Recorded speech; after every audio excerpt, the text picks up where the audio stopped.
Hey everyone, welcome to the channel. As you know, coming to you raw and uncut. And please don't forget to subscribe, like, share, and leave a comment. SmackDown tonight. Wow, what predictability. It was a predictable show. Everything in this show was like you already knew the outcome of the show before the show even started and stuff. So let's get down to it and everything. And we're going to go match by match and segment by segment. All right. We have LA Knight starting off the show, and he was talking about, the mystery opponent that he was going to, have. It seems like every time, something like this comes up, he's talking about that it has to be a mystery person that he has to challenge. And he's always, come through on the challenges and stuff like that. So that ends that little segment and he walks off, and everything. And then we have Jey Uso, versus Rusev in the last time is now tournament and stuff. The match was okay. It was pretty predictable and stuff. I didn't think Rusev was going to actually even win this match and stuff like that. Because Rusev, he doesn't sell anything. Jey Uso speared him and he kicked out just right after 1 second and everything. So it was just, crazy. For the match itself, it was all right and everything. Jey Uso wins with a second spear and then an Uso splash. And that ends that match with Jey Uso advancing into the tournament. And then we got this segment with The Miz, saying that he needed a second chance, to get into the last time is now tournament and stuff. So he wanted Nick Aldis to put his name back into the carousel of balls and everything. And then R-Truth comes out and saying that, Nick Aldis didn't want his balls and everything, wasn't giving his balls a chance and stuff like that. And they're talking about balls this and balls that, and it's just so crazy and stuff like that. But anyways, it comes up that Miz's name does come up, and he's going to be the one that's going to be facing LA Knight, later on, in the Last Man is Now tournament and stuff. So and then we have this little thing with Damian Priest, talking about Aleister Black, and then Selena Vega coming out, and they're talking about you know Damian Priest and how they're going to catch him and some stuff and everything like that, and he's not able to to make him change, but we don't know what they're trying to make him change into and stuff. So you know then Rhea Ripley comes out. They see each other. They can they say hello, and then Rhea tells Damian Priest that she needs to talk to him about something, later on.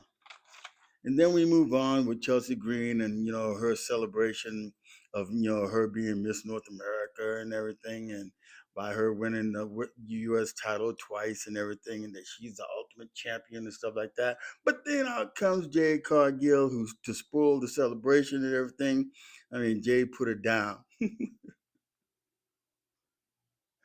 And then after Jade beats her, she gives Chelsea the Jaded.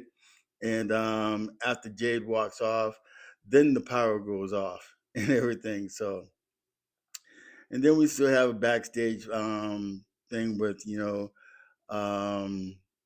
AJ saying to Charlotte Flair, Alexa Bliss, um, Io Sky, and Rhea that she guarantees that they're gonna win. The War Games, at the Survivor Series and stuff. So she guaranteed it. So we'll see what happens. And then you get Jade again, talking to Kat Kelly, and she's asking Jade why she did what she did, and she told Jade tell her she all the women backstage, you know they need to take a check. They need to figure it out because Jade is here and she's taking over the show. And then BFAB shows up and everything, and then she asked BFAB, "You got something to say?" BFAB said nothing, and Jay said, "I figured that." And then Michin comes back And Michin is saying that, she might be the one that has to put Jade into her place. I doubt it, but she said that she's going to have to be the one that does that. So I figured later on down the road, maybe next Friday, it could be Jade and Michin, you know. And then we have the Miz going to go against LA Knight at the last time is now tournament. I mean, the match was okay, pretty decent and stuff going back and forth, but as predictable, I knew the Miz wasn't going to win this match. And then the fact that, even this match is going on, it's got LA Knight, in the match, and LA Knight, with the blunt force trauma, and he beats the Miz and stuff. So now we got in this tournament, we have LA Knight. He is going to be facing Jey Uso. Then we got Solo Sikoa that's going to be going up against Gunther. But John Cena said that he wanted up and coming talent, to be the one that he faces in the end, to make the company, good again and stuff like that. And then none of these guys, especially Gunther, what is Gunther going to do? Gunther isn't going to do anything. I mean, he's already been a 2-time champion. He's, won the IC title. He held it long, probably the longest reigning, IC champion and stuff like that. And Gunther's done. I mean, like, I don't see him being the future. I mean, I think it could have been somebody coming out of, NXT, TNA, maybe something like that. I mean, you could even put Logan Paul in there somewhere, I guess. I mean, let me know. Subscribe, please. Subscribe, like, share, leave a comment. Especially a comment. Leave me a comment. Let me know how you're feeling. Let me know what you agree with, what you're feeling about this whole situation. Because I think WWE is definitely going down in the tanks. But anyway, LA Knight wins that match and moves on, to the final four, to wrestle John Cena on Saturday night's main event and stuff. So next Friday, we'll find out who is going to be the one that does that and stuff. And then we get the backstage segment with Becky Lynch, talking to the Kabuki Warriors, Nia Jax, and Lash Legend. And, Becky Lynch is still trying to be the one that says that, she's in charge of that team. I mean, like, I don't know how they're going to be feeling about her. I feel that they might even flip on her and stuff during the match because, Becky Lynch is really talking stuff. But, I mean, Becky does have, the experience. She's been in a few war games and stuff like that. She's been there. She's done that and stuff. But then Nia is like, look, hey, it's not about you tonight right now. It's about Auska, going up against, Charlotte Flair, to see who's gonna get, have the advantage, in the match, as far as war games is concerned and stuff. So man.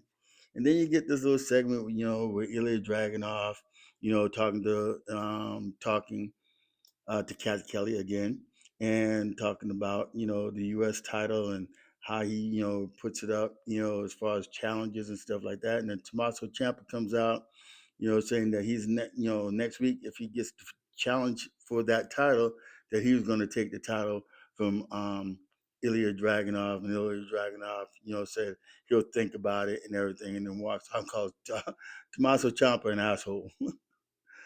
It's crazy. And then we have the match, the advantage match with Auska, versus Charlotte Flair. I mean, the match was okay.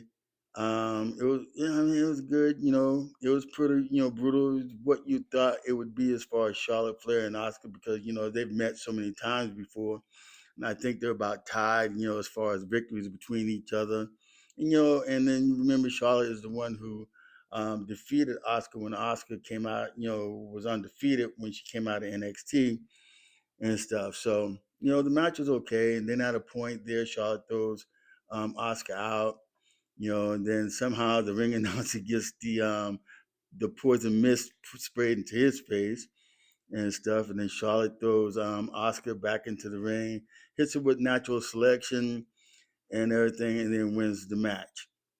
So Charlotte's team, they have the as you would say, the advantage going in to the women's war game. And then we get the match, which is actually a real Survivor Series match and everything, because you have 5 guys on each side, and then it's an elimination match and stuff like that. The match is, it was okay. It had its moments and stuff. I mean, it wasn't great. There was nobody significant. It meant nothing to anybody. It was Solo Sikoa and the MFTs going against Sami Zayn, Ray Phoenix, Shinsuke Nakamura, and the Motor City Machine Guns and stuff like that. And it ended up with Sami Zayn, facing Solo Sikoa, Talla Tunga, and Toma Tunga at one point and stuff. And then, Sami Zayn, hits Toma Tunga with the Haluna kick and stuff. And then he gets Talla Tunga counted out of the ring. And then Solo Sikoa, uses the spike on Sami, and Solo Sikoa wins the match. So his team wins the Survivor Series match and stuff. And then after that, gets a little crazy. The White Six come out. Uncle Howdy comes, and Sister Abigail, Solo Sikoa, and stuff. And then the show goes off. So it wasn't really all that and everything. Like I said, pretty much more predictable and stuff. I mean, WWE can get this thing a little bit better.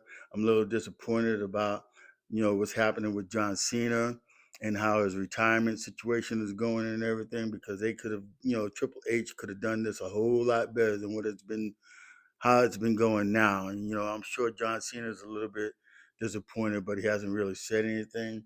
I'm sure after he has this match, on December 13th, that he'll come out, he'll say, how he felt about everything and stuff. So I'm just gonna wait for that and see what happens for that. But for the most part and everything, SmackDown was very predictable and stuff. Please don't forget to subscribe, like, share, leave a comment, let me know how you're feeling and stuff. Talk to me, let me know so we can digress all this stuff. All right. Thank you for watching. God bless. Deuces, and I'll see you on the next video. Thank you very much.